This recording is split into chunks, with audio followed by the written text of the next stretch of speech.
ముఖంగా మీరు నా మీద పడకుండా కనుక నన్ను ఇంటరాక్ట్ అయితే నేను ఇంకా ఎక్కువ పని చేస్తాను.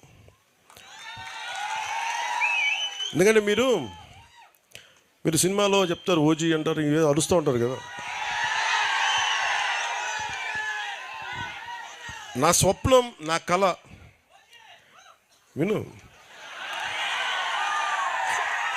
నా స్వప్నం, నా కళ నా ఒక్కడి కోసం కాదు, నా ఓజీ కోసం కాదు, సినిమా కోసం నేను ఎప్పుడు కలగనలా. నేను దేశం కోసం కలగన్నా, దేశంలో ఉన్న ప్రజల కోసం కలగాను. ఈ పేరు, ఈ బలం, మీ ప్రేమాభిమానం ఇవన్నీ కలిపి 4 రోడ్లు వేస్తే జన్మ ధన్యం అనుకున్నాను. ఈరోజు 4 కాదు 29 రోడ్లు వేస్తున్నాను ఒక్క రోజులోనే. ఇంకొక నెలలో సీఎం గారు పాప చంద్రబాబు గారు ఏమనగా ప్లీజ్ దయచేసి మన లేదు వినండి, మన గౌరవ ముఖ్యమంత్రిగా మనం గౌరవిద్దాం.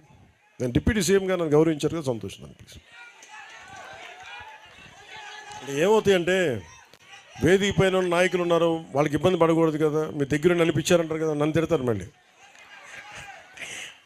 ముఖ్యమంత్రి ఎవరని కాదు, ఎవరు బాగా పనిచేశారని. ముఖ్యమంత్రి గారు ఆయన అనుభవం చాలా కీలకం, చాలా కీలకం. ఈరోజు 40 కోట్లు కావాలి మన గిరిజన గ్రామాల కంటేనే వెంటనే ఆయన ఒక అరగంట మొత్తం అందరిని పిలిచి మాట్లాడారు. ఇవ్వగలమా అంటే వెంటనే ఇచ్చేద్దాం, వెంటనే చేసాం. సో అందుకని మనస్ఫూర్తిగా ఆయన మరోమారు మీ అందరి తరపున కూడా ఇంకోసారి ఆయనకి ధన్యవాదాలు తెలుపుతా ఉన్నాను. ఇంకా డబ్బు లేకపోతే నాలాంటోడు ఎన్ని పాదయాత్రలు చేసినా ప్రయోజనం లేదు. సో మనసు ఉండాలి, దానికి బుద్ధి ఉండాలి. సో మనసు బుద్ధి 2 కలిస్తే ఆంధ్రప్రదేశ్ అభివృద్ధి.